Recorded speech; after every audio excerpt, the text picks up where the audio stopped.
Hello बच्चों, स्वागत है आपका आपके अपने जाने पहचाने यूट्यूब चैनल पर। आज हम डिस्कस करने वाले हैं क्लास 10th आईसीएसई केमिस्ट्री का मेटलर्जी चैप्टर से। टॉपिक का नाम है फ्रोथ फ्लोटेशन प्रोसेस।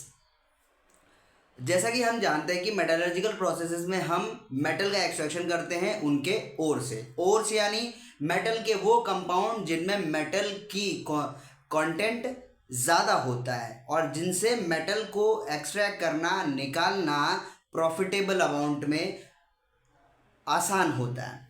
तो इसीलिए हम मेटलर्जिकल प्रोसेस में ओर से मेटल का एक्सट्रैक्शन करते हैं।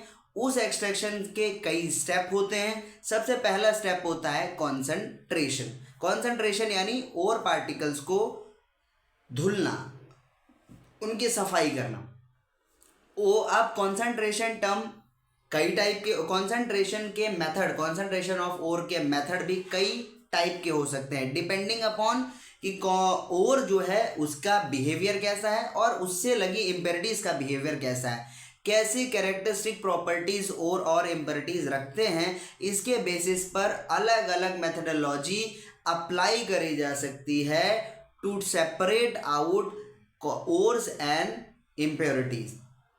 अच्छा, अब उसी अलग अलग मेथड में से एक मेथड है froth flotation process. Froth flotation process क्या होता है, इसमें कौन कौन सी चीज़ें इन्वॉल्व होती हैं, फ्रोथ फ्लोटेशन प्रोसेस किन ओर्स के लिए लगता है, उन सारी चीज़ों के बारे में आज ही हम डिस्कस करेंगे। और गारंटी है कि इसी वीडियो में मैं पूरा फ्रोथ फ्लोटेशन प्रोसेस आपको याद करा दूंगा, क्योंकि फ्रोथ फ्लोटेशन याद करना बहुत ही आसान है, क्योंकि ये जुड़ा हुआ है आपकी रियल लाइफ से। कैसे रियल लाइफ से आपसे जुड़ा हुआ है? आप जानते हैं आप कपड़े धुलते हैं क्यों? क्योंकि कपड़ों में लगे दाग धब्बों को आपको हटाना होता है। तो उसमें आप क्या डालते हैं? आपने सभी ने कपड़े धुले होंगे। मुझे कमेंट में ये बताइएगा कि आप में से कितने लोगों ने अपने कपड़े खुद धुलना किस उम्र में चालू किया और क्या क्या दिक्कतें आई, क्या क्या सीखा और क्या क्या शॉर्टकट होते हैं कपड़े धुलने के, कितने शॉर्टकट तरीकों से कपड़ों को अच्छे से धुला जा सकता है, वो आप मुझे बताइएगा। तो कपड़े आप सबने धुले होंगे। उसमें क्या करते हैं, आपको पानी की ज़रूरत होती है और डिटर्जेंट की ज़रूरत होती है, और नो ऑब्वियस आपके अपने कपड़ों की ज़रूरत होती है जिनमें दाग और धब्बे लगे होते हैं। फिर उसमें आप क्या करते हैं, डिटर्जेंट के डालते हैं, पानी को एजिटेट करते हैं और फिर अपने कपड़े को डाल देते हैं। उसमें भी दो टाइप के जो दाग धब्बे होते हैं वो हाइड्रोफोबिक होते हैं, जो ऑयल से क्या होते हैं, भीगते हैं, और कपड़े जो होते हैं वो हाइड्रोफिलिक होते हैं, तो वो पानी से भीग जाते हैं। तो यही प्रोसेस और इन्हीं दोनों के बीच जो कनेक्टिविटी बना के रखता है वो आपका डिटर्जेंट है। ठीक है, आज हम डिटर्जेंट में भी एक हाइड्रोफोबिक पार्ट होता है और एक हाइड्रोफिलिक पार्ट होता है। तो वैसा ही कुछ प्रोसेस फ्रोथ फ्लोटेशन में भी है। फ्रोथ का मतलब होता है झाग और फ्लोट का मतलब होता है फ्लोट करना। जैसे कि आप जब डिटर्जेंट डाल के उसे एजिटेट करते हैं तो ऊपर जो होता है वो झाग बन जाता है व्हाइट कलर का। कुछ ऐसे ही झाग यहाँ पर भी बनने वाला है। क्या क्या चीज़ें हैं, देखिए ये हमारा कंटेनर है, इसमें हमने पानी डाल रखा है। पानी के साथ हमने एक चीज़ डाल रखी है जिसको बोलते हैं पाइन ऑयल डाल रखा है हमने। पाइन ऑयल, जो जो चीज़ें मैं डाल रहा हूँ उसकी सारे की यूजेस मैं बताऊंगा, रीजन बताऊंगा कि ये क्यों डाला जा रहा है। और साथ साथ में हमने और पार्टिकल डाल रखे हैं जिसमें इम्पेरिटीज है। ये हमने एक अरेंजमेंट लगा रखा है जिसमें से हम एयर पास करेंगे, कंप्रेस्ड एयर पास करेंगे। अच्छा, अब होगा क्या, बेसिकली जो फ्लोट रोटेशन प्रोसेस होता है वो किन के कॉन्सेंट्रेशन के लिए यूज होता है, किन ओर्स के कॉन्सेंट्रेशन के लिए? तो कॉन्सेंट्रेशन सल्फाइड ओर्स के लिए फ्रोथ फ्लोटेशन का प्रोसेस अप्लाई होता है। सल्फाइड ओर्स के लिए फ्रोथ फ्लोटेशन प्रोसेस अप्लाई होता है फॉर देयर कॉन्सेंट्रेशन, उनकी कॉन्सेंट्रेशन के लिए।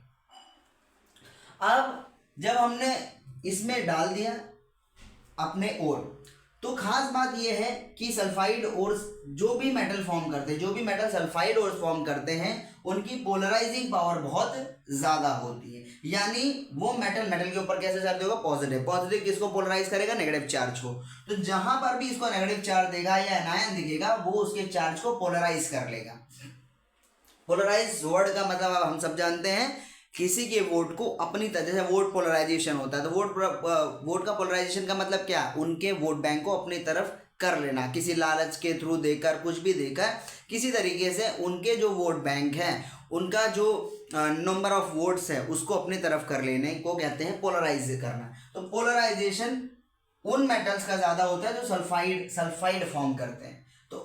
इसके साथ पाइन ऑयल हमने डाल रखा। पाइन ऑयल क्या करता है, pine oil decreases the surface tension of water, water के सरफेस टेंशन को कम कर देता है। पाइन ऑयल वाटर के सरफेस टेंशन को कम करता है, इसलिए हमने डाल रखा है। अब एक और चीज हमने डाल रखी है जिसका नाम है इथाइल जेंथेट। इथाइल जेंथेट डाल रखा है हमने, ये है इथाइल जेंथेट का फॉर्मूला, ये इथाइल और ये जेंथेट पार्ट।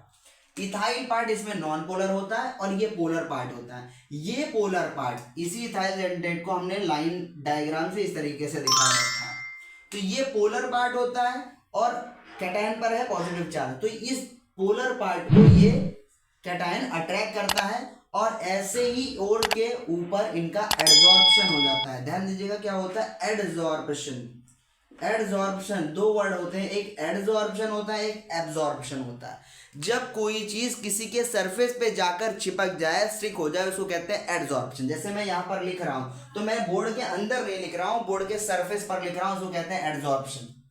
धूल मिट्टी कपड़े के ऊपर जम जाने, उसको कहते हैं डस्ट का एडजॉर्प्शन हो चुका है, उसके अंदर नहीं गया हुआ, उसको कहते हैं एडजॉर्प्शन। पानी से कोई चीज भीग जाती है तो पानी उस पर्टिकुलर कपड़े के अंदर चला जाता है, वो होता है एब्जॉर्प्शन। क्या होता है, वाटर का एब्जॉर्प्शन हो गया, वाटर एब्जॉर्ब कर लिया। कोई मॉइस्चर एब्जॉर्ब कर लेता है, अपने अंदर कर लेता, लाइट एब्जॉर्ब हो जाती है, तो वो होता है किसी के बल्क में चला जाना, किसी के अंदर तक चले जाना, इंटीरियर में एंटर कर जाना, उसको कहते हैं एब्जॉर्प्शन। यहाँ पर हो रहा है एडजॉर्प्शन। तो ये जो एथाइल जेंथेट का जेंथेट पार्ट पोलर होने की वजह से ओर के सरफेस पर आकर एडजॉर्ब हो जाता है। पहले ओर पोलर था, अब नॉन पोलर हो चुका है। अब साथ साथ ये इथाइल होता है नॉन पोलर, नॉन पोलर होने की वजह से ये पाइन ऑयल इस पर आके स्टिक हो जाता है, इस पर आके पाइन ऑयल जुड़ जाता है। इसके बाद हम करते हैं यहां से compressed air pass. Compressed air pass करने की वजह से यहां बनते हैं क्या, एयर बबल। क्या बनते हैं, एयर बबल। एयर बबल इसलिए भी बने क्योंकि वाटर का सरफेस टेंशन कम हो चुका है, किसको डालने की वजह से, पाइन ऑयल को डालने की वजह से। अब क्या होगा, एयर बबल, क्योंकि और पार्टिकल तो भारी होते हैं, तो और पार्टिकल को मैंने ये छोटे छोटे सर्कल से दिखा रखा है। तो ये जो और पार्टिकल जिनसे इथाइल जेंथेट जुड़ा हुआ है, और ये है इथाइल, ये पाइन ऑयल से जुड़ा हुआ है, और इस एयर बबल के सरफेस पर भी पाइन ऑयल चिपका हुआ है। तो ये जो और पार्टिकल है वो यहाँ पर एयर बबल के सरफेस पर आकर चिपक जाते हैं। ये एयर बबल की सरफेस पर ये और पार्टिकल आकर चिपक गए हैं।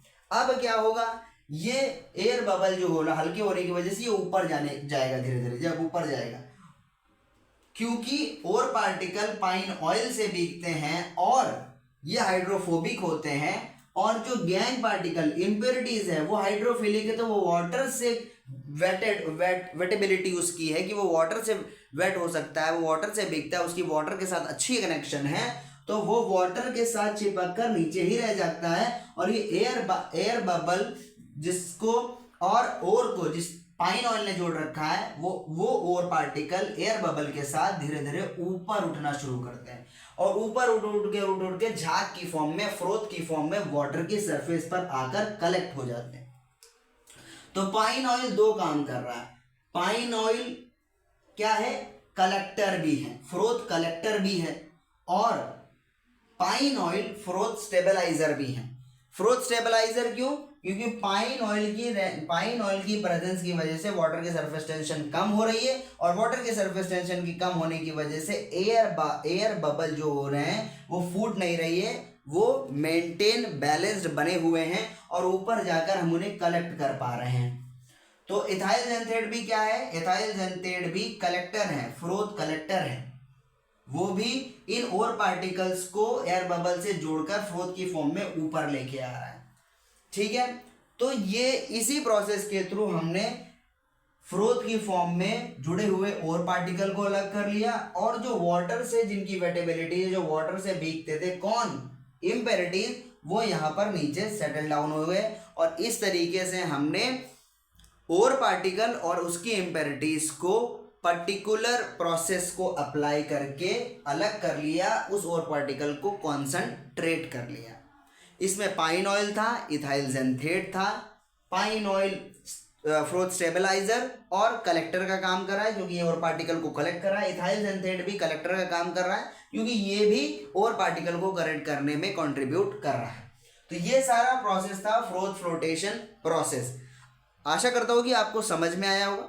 कोई भी अगर डाउट रह गया हो तो प्लीज़ कमेंट बॉक्स में कमेंट करिए। अगर वीडियो आपको अच्छा लगा हो तो वीडियो को लाइक करिए, शेयर करिए और चैनल को सब्सक्राइब करिए, क्योंकि आपका सब्सक्रिप्शन ही हमारे लिए मोटिवेशन है। और ऐसे ही वीडियो लेक्चर आप तक सबसे पहले पहुंचे, इसके लिए आप बेल आइकन को प्रेस करना ना भूलें। और वीडियो आप रेकमेंड कर सकते हैं। डेली इस पर्टिकुलर चैनल पर वीडियो अपलोड होती रहती हैं। Class 10, class 9, class 11, class 12, physics, chemistry, maths के लेक्चर। इसी तरीके से चैनल के साथ बने रहिए और अपनी पढ़ाई में लगे रहिए। 10th में अच्छे स्कोर और 12th में अच्छे स्कोर के लिए, 9th में अच्छे स्कोर के लिए, 11th में अच्छे स्कोर के लिए वीडियो लेक्चर को फॉलो करते रहिए। जो भी तरीके इनमें टिप्स एंड ट्रिक्स आपको बताए जाए उनको फॉलो करते रहिए और अपनी पढ़ाई को और बेहतर बना रहिए। Thanks for watching.